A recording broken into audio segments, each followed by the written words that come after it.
Hello मेरे बच्चों, स्वागत है आपका अपने YouTube channel Arvind Rajput coaching class में। तो चलिए स्टार्ट करते हैं आज क्लास। आज हम आपको बताएंगे क्लास 10 साइंस जो पढ़ा रहे थे बेटा, मॉडल पेपर यानी अनसॉल्व पेपर है बेटा, करा रहे थे। देखिए, इसके दो लेक्चर मैंने अपलोड कर दिए हैं। ये तीसरा लेक्चर है, फिर चौथे लेक्चर में आपका फुल चैप्टर यानी फुल अनसॉल्व जितना है सेट 1 इसका कंप्लीट हो जाएगा। तो जो लोग मेरे चैनल पर नए हैं, चैनल से जुड़ना चाहते हैं, तो मेरे चैनल को सब्सक्राइब कीजिए बेटा। साथ में बेल आइकन को जरूर प्रेस कीजिए, क्योंकि इसमें आप ही का फायदा है कि जब हम वीडियो को अपलोड करेंगे तो रैपिड फायर की तरह आपको नोटिफिकेशन मिलेगी। अगर आप पुराने स्टूडेंट हैं तो वीडियो को ज़्यादा शेयर करिएगा, ठीक है। अगर नहीं समझ में आएगा तो डिसलाइक मार के चले जाइएगा वीडियो को, पहले फुल वीडियो वॉच करिए। अगर नहीं समझ में आएगा तो डिसलाइक करके चले जाइएगा, ठीक है। देखिए, ये क्या दिया है, 2024 अनसॉल्व पेपर है, कक्षा 10 का विज्ञान का, ठीक, इसका है विज्ञान का है ये।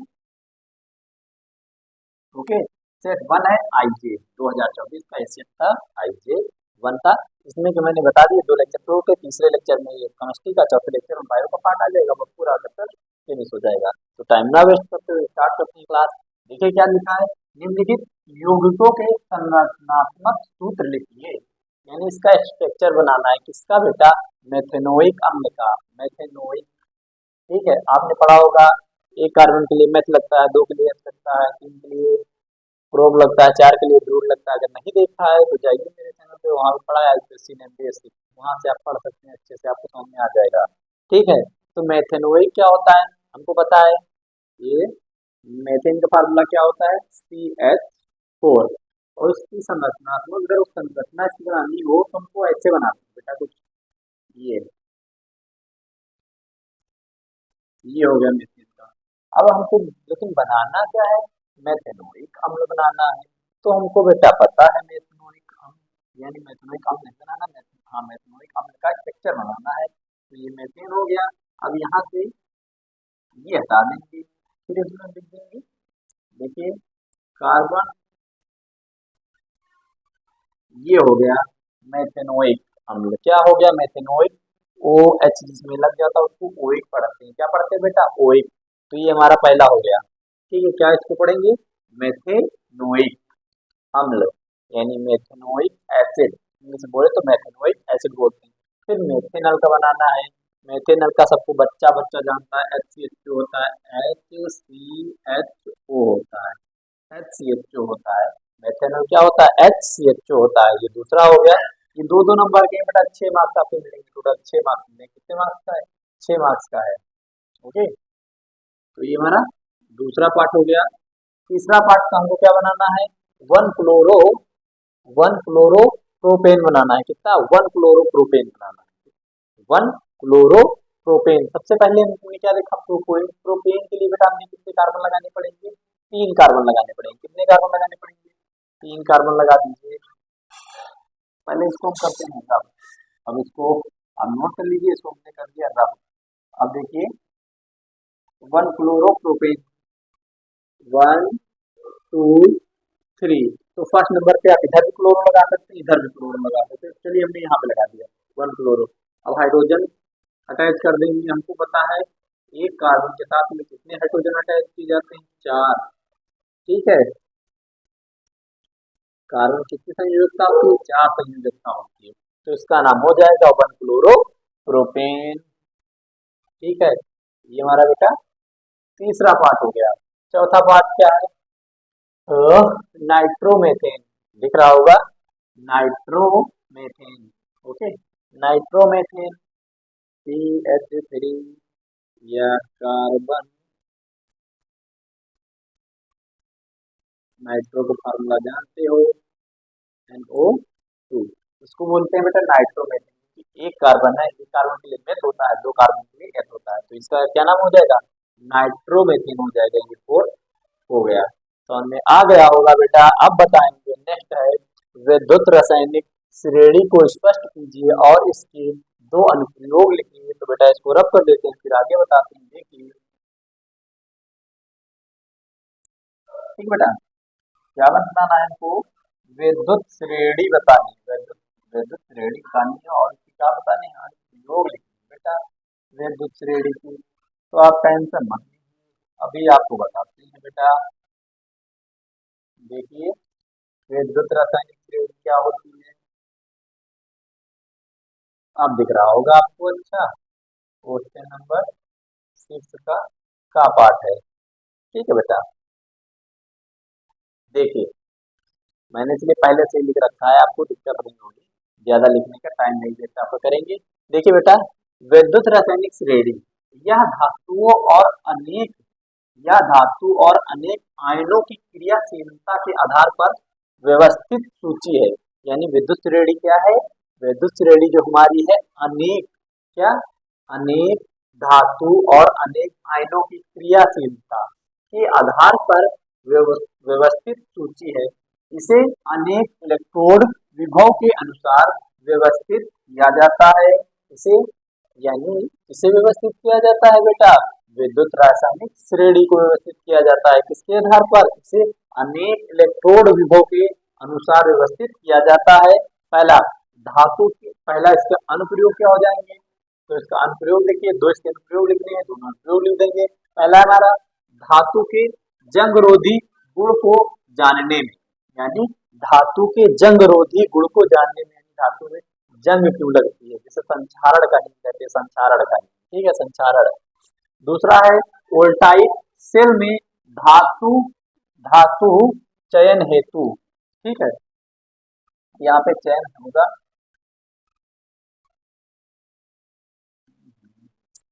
पूरा चला गया बैक, आपका बैक आ गया, ठीक है, ये लीजिए पूरा हो। चलिए हम का लिखा है चयन, क्या लिखा है, चयन लिखा हुआ है, चयन हेतु, ठीक है, ये मात्रा ऊपर चली गई, रफ्त नहीं हो रहा है, ओके, चयन हेतु में। दूसरा अगला क्वेश्चन है आपका, मिश्र धातु किसे कहते हैं, कॉपर की दो प्रमुख मिश्र धातुओं के नाम व उपयोग लिखिए। मिश्र धातु किसे कहते हैं, तो देखिए मिश्र धातु दो या दो से अधिक अधातु, ब्रैकेट में लिखा है धातु प्लस अधातु का यांत्रिक मिश्रण, यानी यांत्रिक उसको मिला दिया जाए मिश्रण, वो हमारा क्या कहलाता है, मिश्र धातु कहलाता है बेटा, क्या कहलाता है, मिश्र धातु कहलाता है। कस्या कसायन कस्यान मिश्र धातु के दो उदाहरण हैं, और उपयोग देखिए, तांबा प्लस टीन, इसमें उपयोग होते हैं मूर्तियों में, तांबा प्लस टीन किसमें बताया गया, मूर्तियों में, तांबा प्लस एल्युमिनियम यानी जहाजों के भागों में, यानी जो जहाज के भाग होते हैं उसमें तांबा प्लस एल्युमिनियम का उपयोग किया जाता है। ये हो गया क्वेश्चन नंबर 6 भी हमारा हो गया बेटा, ठीक है। अब क्वेश्चन नंबर देखते हैं 7, 7 में क्या बताना है, आईयूपीएसी नेम बताना है, क्या बताना है, आईयूपीएसी नेम, तो इसको आप स्क्रीनशॉट लेना चाहते हैं तो ले लीजिए, अब इसको ड्रॉप कर देते हैं।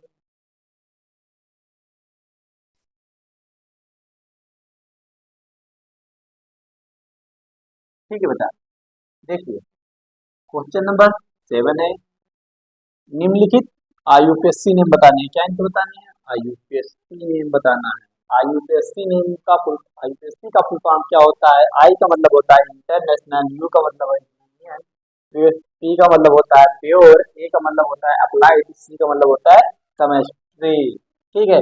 HCHO अभी मैंने बताया था, ये किसका फार्मूला है, मेथेनॉल का होता है, मेथेनॉल HCHO, अभी वहां से बेटा उठा के मेथेनॉल लिख दीजिए, मेथेनॉल, मेथेनॉल। दूसरा क्या है, दूसरा हमको बताना है जो दिया हुआ है, CH3 CH double bond CH, okay.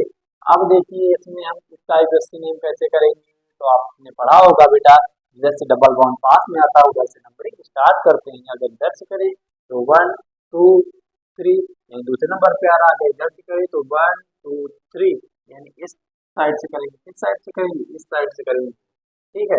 तो पहले नंबर पे क्या जुड़ा हुआ, पहले नंबर पे यानी डबल बॉन्ड आ रहा है, जब बॉन्ड की भी पोजीशन लिखी जाती है इसको दो तरह से लिख सकते हैं, कितने कार्बन है, 3, 3 कार्बन के लिए बेटा आप क्या लिखते हैं, प्रोब लिखते हैं, 3 कार्बन के लिए क्या लिखते हैं बेटा, प्रोब लिखा जाता है, प्रोब। अब हमको पता है ये डबल बॉन्ड में क्या लगता है, तो इसका आप नाम बता सकते हैं, प्रोपीन भी लिख सकते हैं, इसका नाम प्रोपीन या प्रोप, क्या बता सकते हैं, प्रो 1, इन, ये भी नाम हो जाएगा। प्रोप 1, लिखिए या प्रोपीन भी बोल सकते हैं। ठीक है, तो क्वेश्चन नंबर 7 का यानी फर्स्ट का वाला पार्ट हो गया। आप खा वाला बताते हैं। खा में क्या बताना है बेटा? देखिए क्या बताना है। कार्बन की संयोजकता,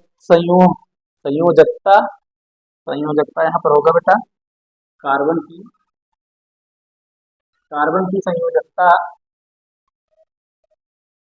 चलिए इसको संयोजकता अच्छे से लिख देते हैं।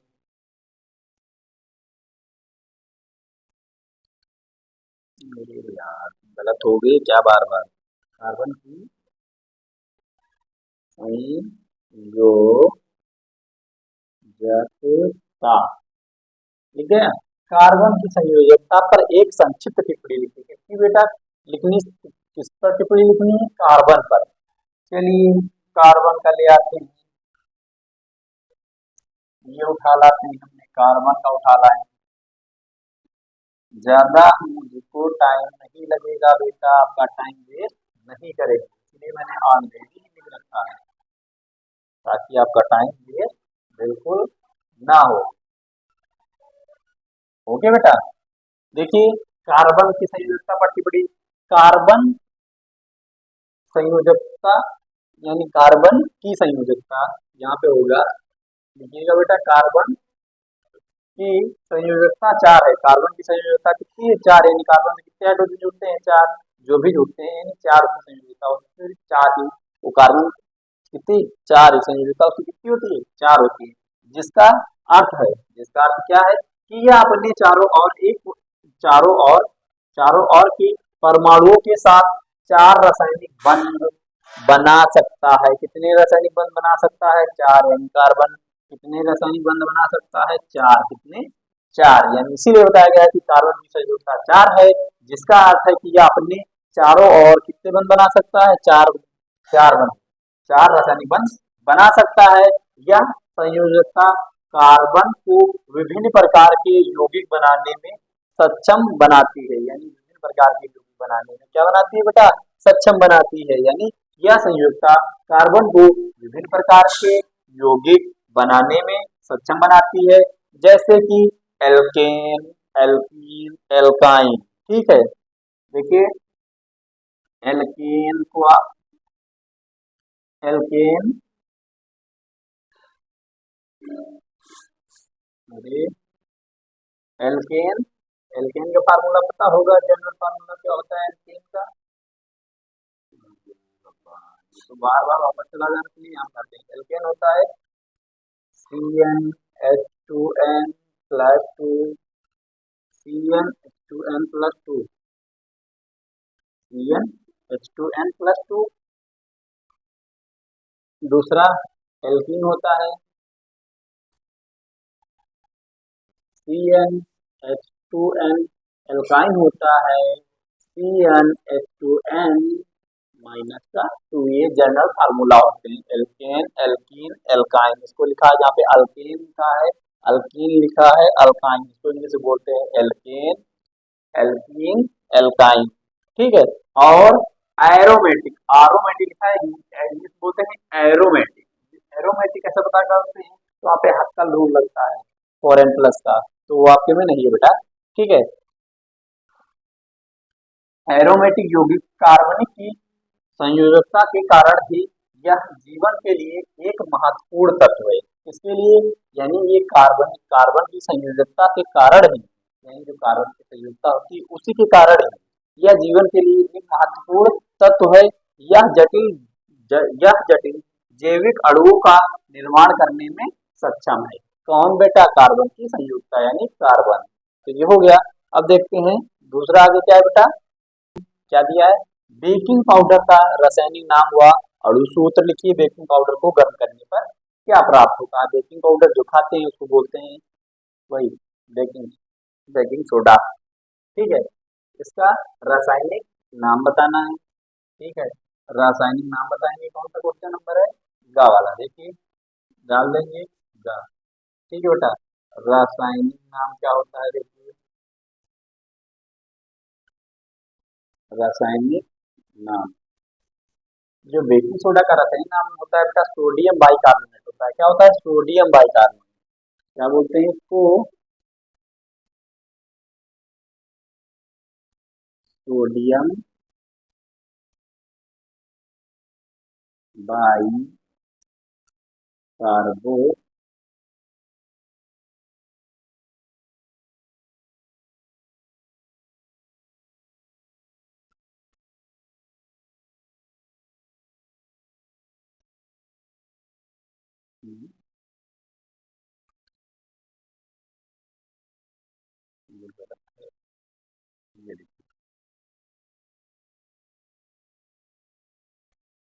कार्बोनेट।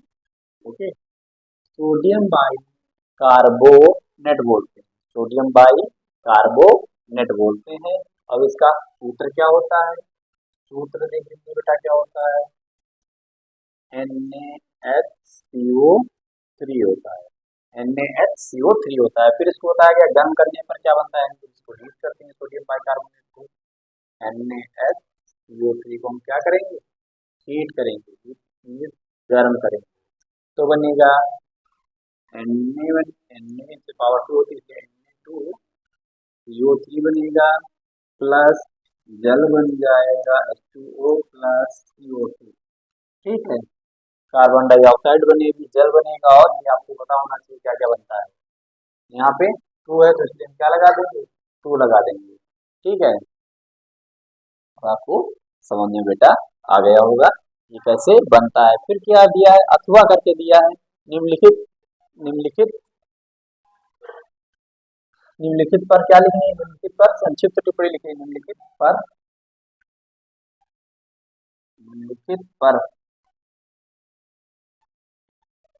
निम्नलिखित पर संक्षिप्त टिप्पणियां लिखी है। द्विस्थापन अपक्रिया क्या होती है, उदासीनीकरण अपक्रिया क्या होती है, और योगात्मक योगात्मक अपक्रिया क्या होती है। ठीक है बेटा, तो इसको हम करते हैं इरेज, यानी रब कर देते हैं, देखते हैं आपका और समझाते हैं आपको।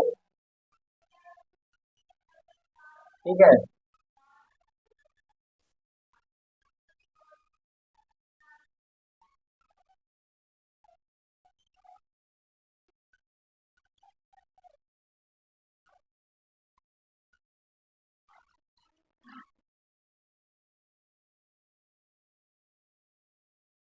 थोड़ा सा कर दे ताकि आपको समझाने के लिए बोर्ड खाली रह जाए। ठीक है, देखिए द्विस्थापन क्रिया क्या होती है, वे अभिक्रियाएं जिनमें अभिकारक के बीच आयनों का आदान प्रदान होता है द्विस्थापन क्रिया कहलाती है। क्या कहलाती है, द्विस्थापन क्रिया कहलाती है। जैसे Na2SO4 प्लस BeSL2 की रिएक्शन कराएंगे, BeSO4 बनेगा और NaCl बनेगा। देखिए इधर हम बता देते हैं, जैसे यहाँ पे हम रिएक्शन कराते हैं Na2SO4 प्लस BaCl2 की रिएक्शन करानी है, पता है हमको इससे प्लस चार्ज होता है और उससे क्या होता है बेटा, माइनस चार्ज होता है, इस पे माइनस होता है, इस पे प्लस होता है। तो हमको क्या बना है, Na यहाँ से क्या बनेगा, BaSO4 बनेगा ये वाला, इसके पास चला जाएगा, ये इसके पास चला जाएगा, इस पे 2 पावर है, 2 पावर पे चली जाएगी, यानी बनेगा यहाँ से BaSO4 ओके प्लस NaCl बनेगा। अब हमको पता है कि बेटा यहाँ पे 2 लगा है, यहाँ पे क्या लगा देंगे 2, तो इसकी बैलेंसिंग भी हो गई, जब रिएक्शन बैलेंस करने के लिए आएगी तो आप बैलेंस भी कर सकते हैं। देखिए यहाँ पे लिखा हुआ है Na2SO4 प्लस BaCl2, तो बनेगा BaSO4 बनेगा और क्या बनेगा 2NaCl, यानी NaCl बनेगा, क्योंकि यहाँ पे Na2 है तो इसकी जगह क्या लगा देंगे 2 लगा देंगे। तो ये आपकी हो गई द्विस्थापन अपक्रिया हो गई। अब क्या बताना है, उदासीनीकरण अपक्रिया क्या होती है, उदासीनीकरण अपक्रिया देख लीजिए, इसको कर देते हैं।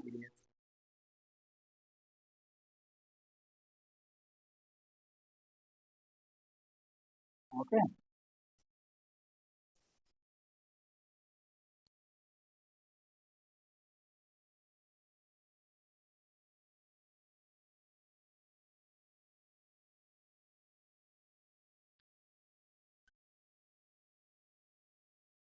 ठीक है बेटा, उदासीनीकरण अपक्रिया हो गई, तो उदासीनीकरण अपक्रिया बताते हैं। अम्ल एवं क्षारक परस्पर अभिक्रिया करके लवण तथा जल बनाते हैं। क्या, अम्ल और क्षारक परस्पर अभिक्रिया करके लवण तथा जल बनाते हैं। इस अपक्रिया को उदासीनीकरण अभिक्रिया कहते हैं। क्षारक प्लस अम्ल लेंगे तो लवण प्लस जल बनेगा। अपक्रिया करानी है इसे NaOH प्लस HCl, ये हमको पता है क्षारक होता है Na और सोडियम हाइड्रोक्साइड, ये अम्ल है HCl। जब इसकी रिएक्शन कराएंगे तो हमको पता है ये क्या बनाएगा, लवण बनाएगा। NaCl हमारा क्या हो जाएगा बेटा, ये लवण हो जाएगा। NaCl क्या हो जाएगा, NaCl हमारा क्या हो जाएगा, लवण हो जाएगा। प्लस H2 क्या हो जाएगा हमारा, जल हो जाएगा। ये क्या बन जाएगा बेटा, जल बन जाएगा। दूसरा दिया है सोडियम हाइड्रोक्साइड की क्रिया करानी सल्फ्यूरिक अम्ल के साथ यानी H2SO4 के साथ, तो क्रिया कराएंगे तो क्या बनेगा, Na2SO4 प्लस जल बनेगा, यानी ये हमारा लवण हो जाएगा। ये हमारा अम्ल है, ये हमारा क्या है, क्षार है। तो ये दो स्थापन उदासीनीकरण क्रिया भी हो गई। अब बताते हैं योगात्मक अपक्रिया क्या होती है। योगात्मक अपक्रिया के तीन नाम बताते हैं, कौन कौन से तीन नाम है बेटा, ठीक है। योगात्मक अपक्रिया के कितने नाम है, तीन नाम से इसको जानते हैं।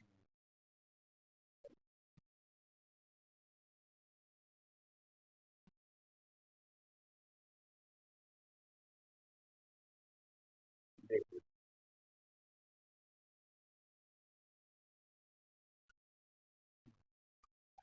जैसे एक बच्चा होता है उसके तीन नाम होते हैं, उसी तरह ये योगात्मक अपक्रिया है, इसके भी तीन नाम है। पहला क्या नाम है, योगात्मक अपक्रिया, संयोजन अपक्रिया, योगात्मक अपक्रिया, संयोजन अपक्रिया, संयुग्मन अपक्रिया, तीन नाम है। योगात्मक अपक्रिया, संयोजन अपक्रिया या संयुग्मन अपक्रिया, तीनों नाम में से किसी भी नाम बोलेंगे तो वही बच्चा बोलेगा, ठीक है। तो इसी तरह इसके भी तीन नाम है। आपसे कोई भी पूछा जाए, योगात्मक पूछी जाएगी तभी एक परिभाषा लिखोगे, संयोजन अपक्रिया पूछी जाएगी फिर भी परिभाषा लिखेंगे, संयुग्मन अपक्रिया पूछी जाएगी उसके लिए भी यही परिभाषा लिखी जाएगी बेटा।